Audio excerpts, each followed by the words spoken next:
इतिहास में कई कहानियां दफन हैं, जिनमें से कुछ तो दुनिया के सामने हैं और कुछ अनसुनी। चलिए एक कहानी मैं आपको सुनाता हूँ, जो इस अंधेरे वक्त में चमकती रहती है। ये कहानी है भारत और पोलैंड की।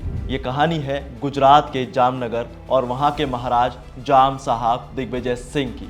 नमस्कार, मैं हूँ दिव्यांश वर्मा और आप देख रहे हैं वन इंडिया हिंदी। साल था 1939। पोलैंड नाजी जर्मन का शिकार बना हुआ था।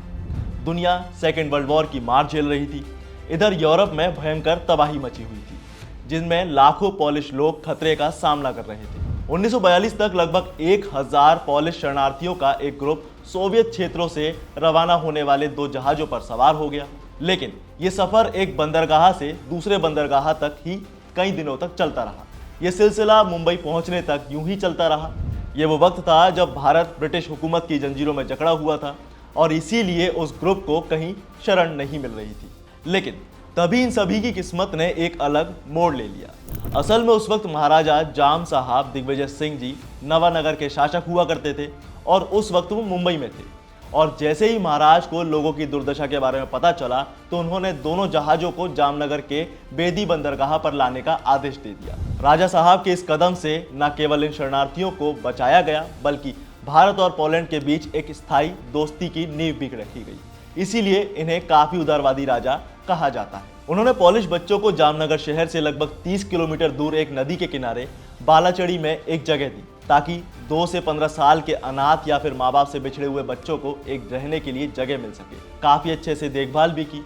राजा साहब ने जो जगह इन्हें रहने के लिए दी थी, वहीं इन्होंने शिक्षा और मेडिकल फैसिलिटी भी प्रोवाइड करवाई।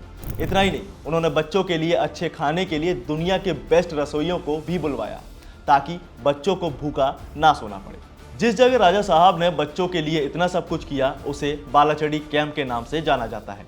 आज वहाँ एक आर्मी स्कूल बनाया गया है। इतना ही नहीं, इन्होंने इन युवा शरणार्थियों के लिए पक्के घर बनवाए और हर सुख सुविधा मुहैया करवाई।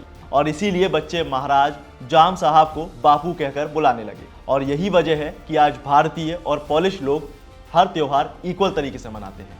राजा साहब की इसी दयालुता की वजह से बच्चों के मन से उस खतरनाक मंजर के निशान और उनके दिमाग से मिटाए गए। महाराजा जाम साहब की दयालुता की विरासत को पोलैंड में आज भी याद किया जाता है और यही वजह है कि वार्सो के रॉयल लाजिनिकी पार्क में महाराजा की एक प्रतिमा लगाई गई और यही चीज़ भारत और पोलैंड के बीच एक रिलेशन को बताती है।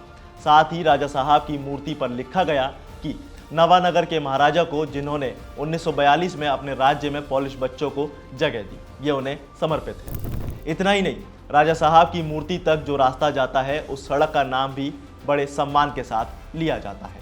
यह श्रद्धांजलि इस बात को याद दिलाती है कि कैसे एक व्यक्ति के साथ ने महाद्वीपों को जोड़ा और जरूरतमंदों को संभाला। और मैं आपको बता दूं कि पोलिश शरणार्थी, खास तौर पर बालाचड़ी में रहने वाले बच्चे 1945 में सेकेंड वर्ल्ड वॉर के खत्म होने के बाद धीरे धीरे पोलैंड लौटने लगे। हालांकि उनमें से कुछ बच्चे अपनी सिचुएशन और परिवार से दोबारा मिलने की आस में कई दिनों तक भारत में रहे और पोलिश शरणार्थियों के आखिरी ग्रुप ने साल 1940 के दशक के अंत तक भारत छोड़ दिया। एक्साइल्ड पोलिश गवर्नमेंट और भारतीय अधिकारियों के बीच कोऑर्डिनेटेड एफर्ट्स से देश में उनकी वापसी संभव हो सकी। और खास बात यह है कि पोलैंड के राष्ट्रपति आंद्रेज डूडा का इस इतिहास से पर्सनल रिलेशन है।